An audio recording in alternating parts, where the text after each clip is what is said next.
మనం చర్చించుకోవాల్సింది కుటుంబం నుంచి అంటే బాల్యంలో నెగెటివ్ గుణాలు వచ్చి ఉన్నట్లయితే, ఆ పెంపకంలో మానసిక సమస్యలు వచ్చినట్లయితే, సమాజంలో ఇమడలేని ఒక వ్యక్తిత్వం వచ్చినట్లయితే, ఆ వ్యక్తిత్వాన్ని మనం మార్చుకోవాల్సి ఉంటుంది. అంటే ఎదిగే క్రమంలో ఒక పిల్లవాడు ఎదిగే క్రమంలో మానసికంగా నలుగురితో కలవలేకపోవడం, సిగ్గుపడటం, తనకి తను ఒంటరిగా ఉండాల్సిన పరిస్థితుల్లోనే ఉండడం,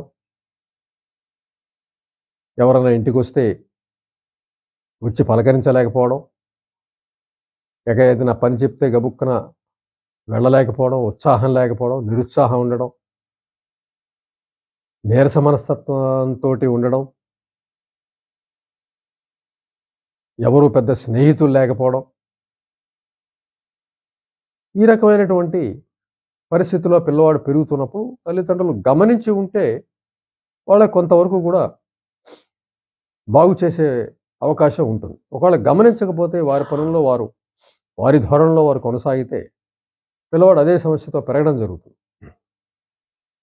కొన్ని మానసిక సమస్యలతో ప్రారంభమైంది మరిన్ని మానసిక సమస్యలు పెరిగే అవకాశం ఉంది.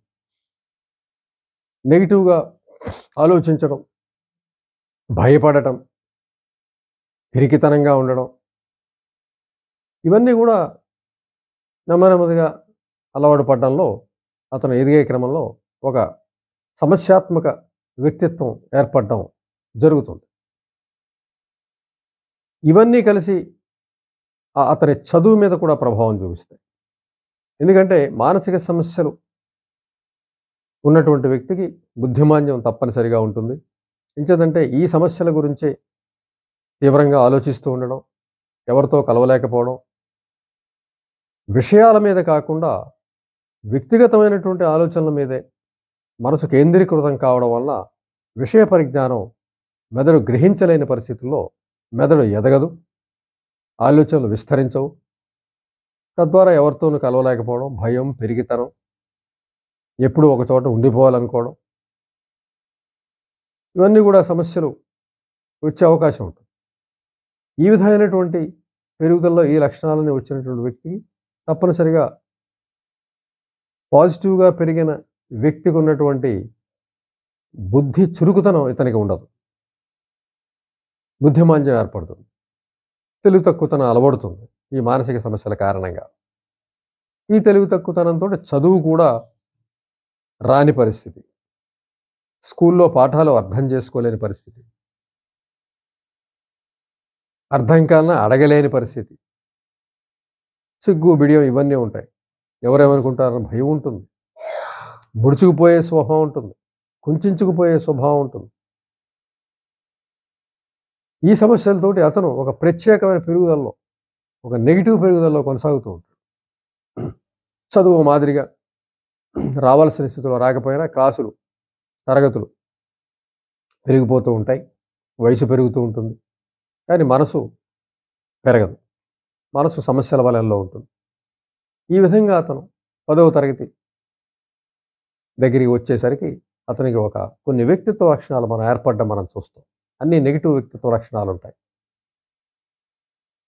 పాజిటివ్‌గా ఉన్నటువంటి వ్యక్తిని మనం తీసుకుని నెగిటివ్ ఉన్నటువంటి వ్యక్తిని మనం పక్కన పెట్టినట్లయితే అతనికి పూర్తి విరుద్ధంగా ఉండడం జరుగుతుంది. ఇతర వ్యక్తిత్వ లక్షణాలు సిగ్గుపడడం, బిడియపడటం, ప్రతిదానికి 10 సార్లు ఆలోచించడం, చదువులో వెనకబాటుతనం ఉంటుంది. స్నేహితులు ఉండరు. ఎవరితోనూ స్నేహం చేయలేని పరిస్థితి. జ్ఞానపరంగా ఎదగని పరిస్థితి. లోకజ్ఞానం తెలియదు, వ్యవహార జ్ఞానం తెలియదు. ఎవరితో ఏం మాట్లాడాలో తెలియదు. ఎవరొచ్చి ఏం మాట్లాడితే ఏం జవాబు చెప్పాలో తెలియదు. తనే వెళ్ళి మాట్లాడే పరిస్థితి అసలు ఉండదు. ఏదైనా పని ఉంటేనే బయటికి వెళ్ళడం, లేకపోతే ఇంట్లో కూర్చోవడం. ఈ రకమైనటువంటి పరిస్థితుల్లో ఒక నెగిటివ్ మైండ్ ఏర్పడడం మనం చూస్తాం. మరి అటువంటి నెగిటివ్ వ్యక్తిత్వ లక్షణాల్లో ఉన్నటువంటి వ్యక్తి తప్పనిసరిగా వాటిని వదిలించుకుని ఒక నూతన వ్యక్తిత్వాన్ని సంతరించుకోవాల్సింది, నూతన వ్యక్తిత్వాన్ని తెచ్చుకోవాల్సింది. ఆ నూతన వ్యక్తిత్వం తెచ్చుకోకపోతే జీవితాంతం కూడా ఆ నెగిటివ్ మైండ్ తోటి అసంతృప్తిగా బతకాల్సిన పరిస్థితి, అసౌఖ్యంగా ఉండాల్సిన పరిస్థితి, ఒంటరిగానే జీవించాల్సిన పరిస్థితి. ఈ రకమైనటువంటి జీవితాన్ని నిరుత్సాహకరమైనటువంటి జీవితాన్ని కొనసాగించనవసరం లేదు. తప్పనిసరిగా ఏర్పడినటువంటి ఆ వ్యక్తిత్వాన్ని మనం తప్పనిసరిగా మార్చుకోవాల్సిందే. నూతన వ్యక్తిత్వాన్ని సంతరించుకోవాల్సిందే. ఎలాగో అని మనం ఆలోచించినప్పుడు కుటుంబం నుంచి కొన్ని మానసిక సమస్యలు బాల్యంలోనే ఏర్పడడం ద్వారా ఈ వ్యక్తిత్వ లక్షణాలన్నీ కూడా ఆ వ్యక్తి ఏర్పడడం మనం ముందుగా తెలుసుకోవాలి. అంటే ఏదైనా సరే వ్యక్తిత్వ లక్షణాలనేది తను నేర్చుకున్నది కాదు, కుటుంబం నుంచి వచ్చినవి, తల్లిదండ్రుల పెంపకంలో వచ్చినవి. తనేమి చదువు మాదిరి టెక్స్ట్ బుక్ పట్టుకునో లేదంటే ఒక చోటకి ట్రైనింగ్ వెళ్ళో నేర్చుకున్నవి కాదు. కాబట్టి తన ప్రమేయం లేదది. అది ముందుగా తెలుసుకోవాలి. ఎందుకంటే అపరాధ భావం, తను ఇలా ఉన్నాను అనే అపరాధ భావంలో ఉంటాడు. ఏంటి తను ఈ నెగిటివ్ మైండ్‌తో ఉన్నాను, అన్నీ నెగిటివ్‌గానే ఉన్నాయి అనే అపరాధ భావంతో తన పుట్టుకే లేదంటే తన పెరుగుదలే తనే లోపంగా తను భావిస్తాడు. అపరాధ భావంలో కొనసాగుతాడు. అది తప్పు. తన అపరాధం ఏం లేదు. ఆ వ్యక్తిత్వం ఏర్పడడంలో ఒక పసిపిల్లాడి దగ్గర నుంచి ఒక 10th క్లాస్ వరకు ఎదిగే క్రమంలో అతని తప్పు ఏమి ఉండదు. అది కుటుంబంలో సహజంగా వచ్చినటువంటి పరిస్థితి. ఇంట్లో ఉన్న వాతావరణంలో పెరిగిన పరిస్థితిలో వచ్చినటువంటిది. కాబట్టి ఇప్పుడు తన తప్పు ఏం లేదు, తన పొరపాటు ఏం లేదు. కానీ ఈ రోజున తన వ్యక్తిత్వం సామాజికంగా, వ్యక్తిపరంగా కూడా సుఖంగా లేదు కాబట్టి, దాన్ని మార్చుకోవాలి కాబట్టి, తను ఖచ్చితంగా ఒక నిర్ణయం తీసుకుని ఆ వ్యక్తిత్వాన్ని మార్చుకునే యుద్ధానికి, ఒక రకంగా ఆ యుద్ధాన్ని ప్రారంభించాలి. కాబట్టి నూతన వ్యక్తిత్వాన్ని సంతరించుకోవాలనే నిర్ణయం ముందు తీసుకోవాలి. చేతన తనకి తెలియకుండా ఏర్పడినటువంటి ఈ వ్యక్తిత్వాన్ని తను మార్చాలి. వ్యక్తిత్వ లక్షణాలు మార్చడం అంటే నిజానికి ఒక యుద్ధం లాంటిదే. తప్పనిసరిగా ఆ యుద్ధ వాతావరణం మానసికంగా సిద్ధం కావాలి. మార్చుకోవాలని తీవ్రమైనటువంటి నిర్ణయం తీసుకోవాలి. అదే అసుఖంలో కొనసాగకూడదు, అదే దుఃఖంలో కొనసాగకూడదని నిర్ణయం తీసుకుని వ్యక్తిత్వ లక్షణాన్ని మార్చుకోవడానికి ప్రయత్నించాలి. ఏవైతే వ్యక్తిత్వ లక్షణాలు ఉన్నాయో అవన్నీ ఒక చోట నోట్ చేసినట్లయితే, ఒక పుస్తకంలో రాసినట్లయితే, ఆ లక్షణాలకు వ్యతిరేకమైనటువంటి, అంటే నెగిటివ్కి వ్యతిరేకం పాజిటివ్ అవుతుంది కాబట్టి ఆ లక్షణాలన్నిటికీ వ్యతిరేకమైన పాజిటివ్ లక్షణాలు రాసుకుని, సిగ్గుపడితే దానికి నాకు సిగ్గు పడే అవకాశం లేదు, ఇది నేను నేర్చుకున్నది కాదు, నాకు ఇష్టం లేదు, నేను సిగ్గుపడను, అలాగే బిడియ ఉంటే నేను బిడియపడను, నలుగురితో కలవాలంటే నేను నలుగురితో కలవగలను, నేను కష్టపడి నేర్చుకున్నది కాదు, అది నాకు ఇష్టం లేదు.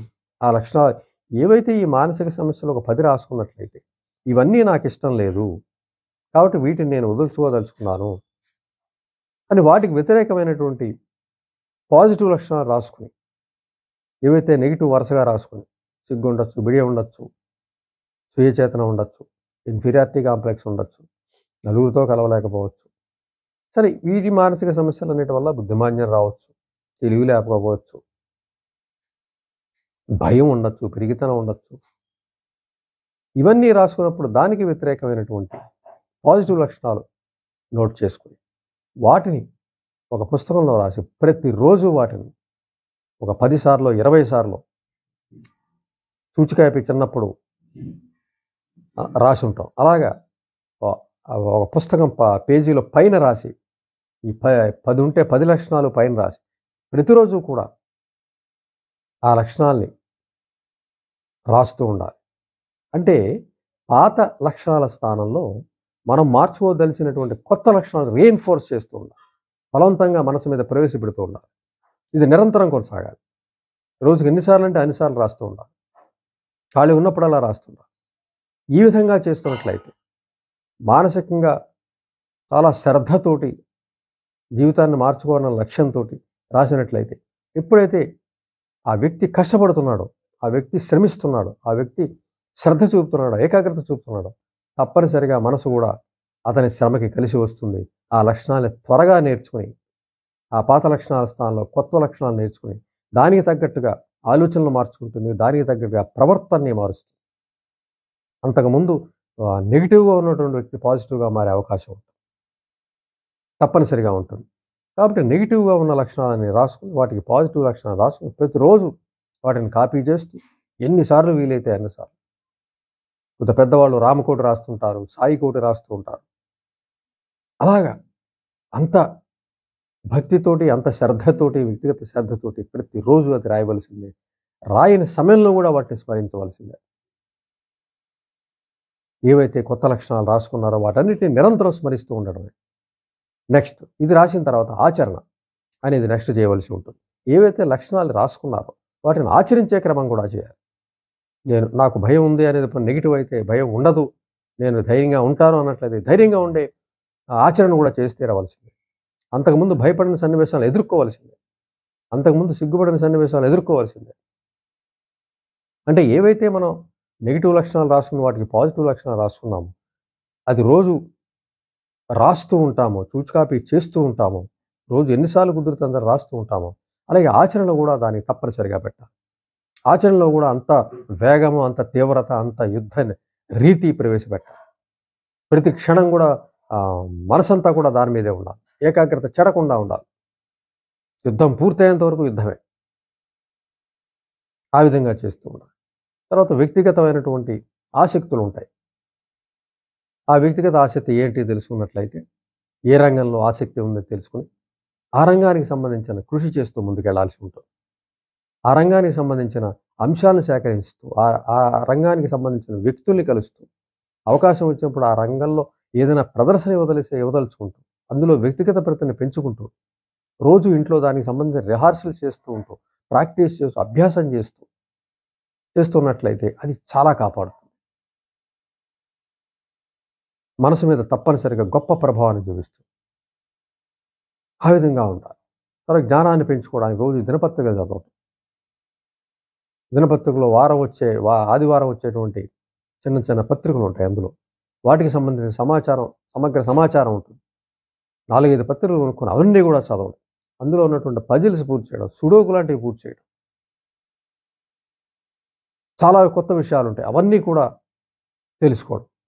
ఈ విధంగా వ్యక్తిగత అభివృద్ధి కోసం నిరంతరం, మార్పు కోసం నిరంతరం ప్రయత్నిస్తే, మనసా వాచా కర్మణ ప్రయత్నిస్తే, తను మారాలన్న దీక్షతోటి ప్రయత్నిస్తే, పట్టుదలతో ప్రయత్నిస్తే, ఒక కసితోటి, ఒక శ్రద్ధతోటి, తీవ్రమైనటువంటి ఏకాగ్రతతోటి ప్రయత్నించినట్లయితే తప్పనిసరిగా నెగిటివ్ వ్యక్తిత్వం స్థానంలో పాజిటివ్ వ్యక్తిత్వాన్ని, నూతన వ్యక్తిత్వాన్ని సంతరించుకోవచ్చు. కొత్త జీవితంలోకి ప్రవేశించవచ్చు.